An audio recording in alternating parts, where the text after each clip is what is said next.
There are so many hidden things I know. If you wear people love themselves. If mata or you okay, Juene mo dogubu ego in Igbo love themselves. And he cannot deny it. On tomorrow, I'll use EFCC and drag him to produce that statement of account from people of themselves. And what I am saying is what Brother Paul Chibo knows very well.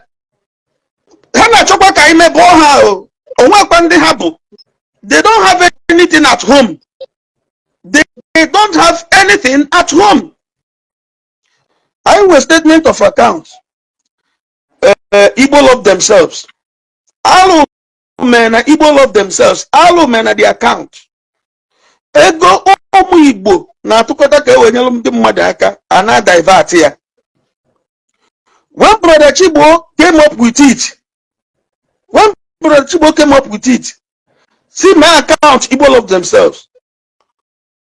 Onye jide na akpere wepoko ndi otie onye nke asi Ghana land ya waja fani na gbako we pay Brother Chibo visit we come bia down say up in Ghana ini na Igbo. And that was how at see my account Igbo love themselves. That is how it ended. Had it been na Brother Chibo stand in his ground, came account Igbo love themselves. By now, onye obuna kamal go kan malakete. Ezu go nye pasugi iwe. Mba mwozi da kwasara nabani second slow. Mwozi da kwasara nabani second slow.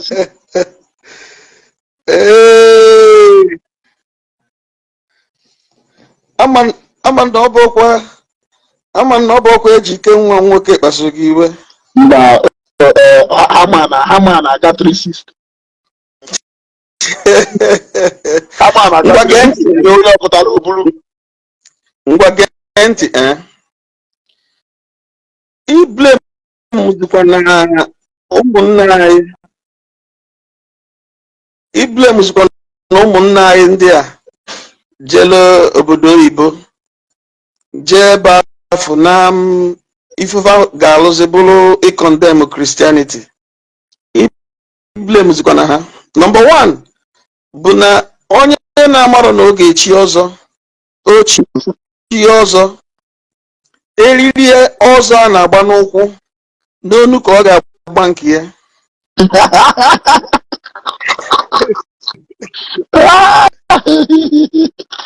Nke a bụ ofu. Nke Igbo bụ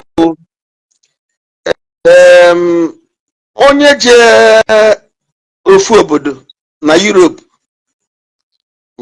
ma ọ bụ onye je India dịka i kwuru na-agwa anyị na ndị ọcha dị ejezi ụka. Mana by the grace of God, emego videos na so many churches n'obodo ndị ọcha anyị fụ na ndị ọcha na-eje ụka. Enwe ndị ọcha dị ejezi ụka eziokwu. Mana ma ndị ọcha na-eje ụka ma ndị ọcha dị eje ụka. Ọ bụrụ ya bụ ego onye a jere ikpe n'obodo oyibo.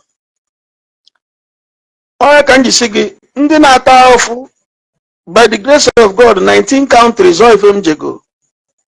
Mwefu na ndị na-ata ahụhụ ndị ọcha ndị be anyị nọ n'obodo ndị ọcha na-ata ahụhụ karị ndị na-eme ọfụma n'ọnụọgụ. Ndị be anyị nọ n'obodo ndị ọcha na-ata ahụhụ karịrị ndị be anyị na-eme ọfụma n'obodo ndị ọcha n'ọnụọgụ. Mana ịma na ụfọdụ nata bebe anya from obodo oyibo ma ọ bụ na fanata anata. Ụfọdụ akwụsị na Lagos ha ya alụ moto faji na village. Yes. Kwụọ ụgwọ 3 weeks ma 2 weeks. Ọ na-agazi ọ na-asụ egwu n'ime moto. Why na down ka ndị befa wee na-afụta ya as a big boy. Yes. Or why na down ime egwu ya na-akụ. Egwu a na-asị I get as they do me. Maka na o nwere oge eme ya. Ezeaku Ejiofor they do me. If Ezeaku Ejiofor they do me, but even me abaraka. Oh, of course, me Ezeaku. And the frustration in obodo Igbo, the unimaginable. I am not saying this because of anything. I'm experienced. I'm saying, 19 countries. 22 years ago, can be to travel back out. Imagine. For the past 22 years, I do travel. And not that I'm not travel local. Germany, I know Germany well. I know Netherlands, Belgium, then UK afọ ha na-ekwu maka ya ịmakwu na otu mgbala si anọ m UK. Yes. And you saw me in a church. I'm not saying you saw hundreds of Ndi Ocha. In fact, on a church in the video there, I was the only black man there. So it is a big lie. Ndi Ocha de Jesuka. This is one. In another problem, I went. Ebuko Obi chọsịrị ife oge bunata n'ala Igbo o bụrụ church. Kama oge bunatala factories and industries. Now the question is, onye afọ nwe division na-ekwesị onye vision ya bụ na ekwesị industries n'ala Igbo echiri aka na kolota. I'm asking them the same question. Ebe ọ bụ na vision nke Ebuka Obi bụ church obudatala ihe n'ala Igbo. Ọ bụ na vision gị nwa bụ factories and industries budatakwala ihe n'ala Igbo. Ili nwụrụ nni ọnụ, ili ji nwụrụ afọ. You have na-ewetala onye bute factories and onye bute church ọnụ na-asị ọ kara ibute factories and industries. You bring the factories. You come and establish the industries. Now you will establish the church. Not only kata mmadụ asị na onye arụ nwụbara jee ụlọ ọgwụ bla bla bla bla bla bla okwucha ya ka e wee nwee ike nwee ndị a ga-anapụta more money. Eje na ogidi ebe a je rent ya one flat. Rent ya one flat kwụọ 285,000. Butezie bed ụlọ ọgwụ debie si na-alụ na Omenala Hospital. 285,000. Ordinary 285,000 ka iji wee rent ya one flat. Rent ya one flat ya wee were ya nabakwa ndị mmadụ ego. I saw a reverend father there onye for 100,000. Ne ebe problem dị. Onye na-eblame n'ife niile a bụ onye na-akpọ brother Chigbo. Because when brother Chigbo came up, I went a statement of account.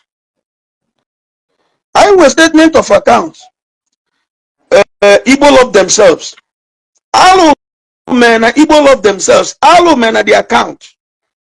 Ego ụmụ Igbo na-atụkọta ka ewenyelu ndị mmadụ aka a na-divert ya. When brother Chigbo came up with it, see my account Igbo love themselves. Onye ejide na akpere wee kpọkọba ndị otuye onye nke a si Ghana land ya waja fani na gbakọ wee pebe brother Chigbo visit wee come bia down si arapụ ihe a na anyị niile bụ Igbo. And that was how see my account Igbo love themselves. That is how it ended.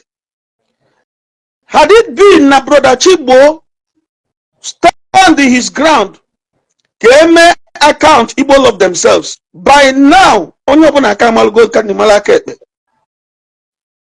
But he, brother Chigbo, accepted, he bowed to the pressure, because I know it was pressure. Came that topic. Why did he fly from Ghana or went on the road by road from Ghana to come back to Nigeria to close brother Chigbo's mouth? Because no a partaker, nyama bo a partaker nego Igbo love themselves. Even Agwu Igbo erika o, but I don't want to be seen as a troublemaker. Because there are so many hidden things I know maro. If Igbo love themselves. If mata or Igwoke, Juene mo dogubu, ego erase in Igbo love themselves. And he cannot deny it. On Mbunitie tomorrow, I'll use EFCC and drag him to produce that statement of account. From people of themselves, Jibido. And what I am saying is what Brother Paul Chibo knows very well. But he was silenced. The pressure on him was so much. Oh, mechie topic here. Since you mechie topic here, for the work and na social media later. So many people will not be talking on social media. The song will be maybe in. And when they are kind of email because of ego Igbo of themselves. Because no public fund. You don't mismanage it. So come where chikota, when you get for kiwi. No, na iwe udi we digging a rota funura ngena muda.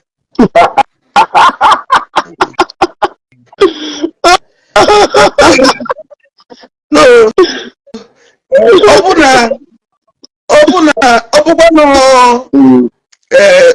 My son, ejike moment of truth ke na ijimake bamba.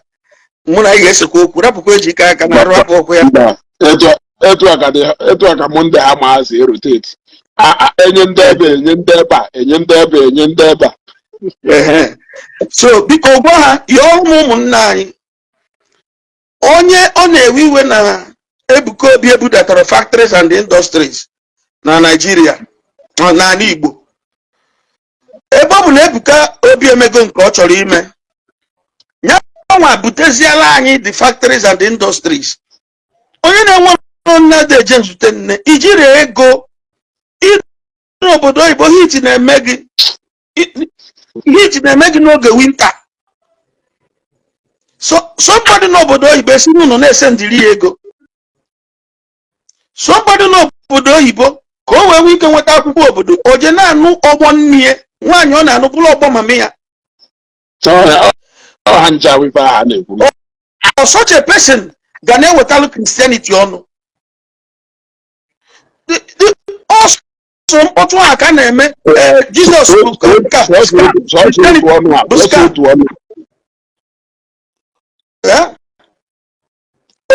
Ebuka Obi mere nke Ebuka Obi mere ọzọ mee nke gị.